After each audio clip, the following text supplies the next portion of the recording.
మా పాశమును దొంగిలించి పీఠము నుంచి కిందకు దించి చొరతనములకు దిగజార్పించి అత్యాచారం ఆపాదించి ఆఖరికి మా కాపురములకే చిచ్చు పెట్టాడు కదా. ఇప్పుడు చూపించద వాడికి నా బంబోళ జంప.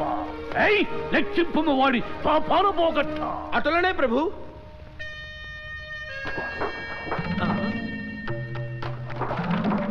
చిత్రగుప్త, ఏమా ఆలస్యము?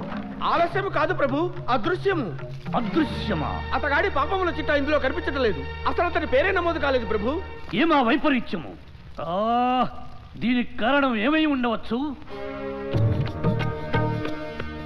మన పాపాలన్నీ ఆ డొక్కునాయలు ఈ బుక్లోనే రాస్తుంటాడు. ముందు నీ పేజీ తిప్పి అక్షరం మొక్క లేకుండా నొక్కి.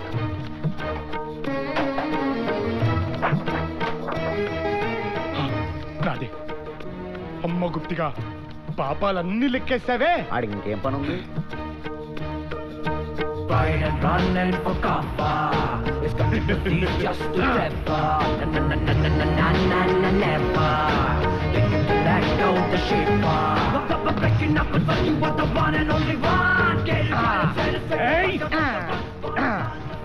ఓ పెద్దనా, పాపాలు మనం పెద్దగా చేయలేదు కాబట్టి అందరూ ఉండవు.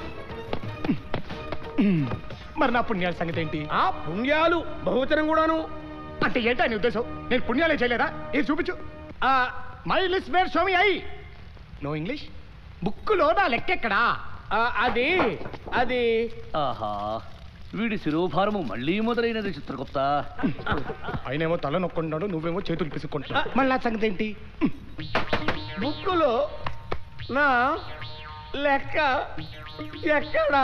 చెప్పు. నారాయణ, ఆ మౌనమేమిటి చిత్రగుప్త? అతని ప్రశ్నకి సమాధానం చెప్పండి. నువ్వు ఉండవయ్యా స్వామి. సరిగ్గా ఇరకాడ సమయంలో చిడతలుపుకుంటూ వచ్చి జుట్టు ముడిపెట్టి వెళ్ళిపోతావు. నీ సమయం పోయింది. ఇక్కడ భూగృహం బద్దలవుతుంది. అతని సంగతి తెలుసండి. తేలుస్తాం స్వామి, తేలుస్తాం. నా బుక్కులో, నీ బుక్కులో లెక్కలు కూడా తెలుస్తాం నాయనా. తెలుస్తాం ప్రభు. కట నారాయణ.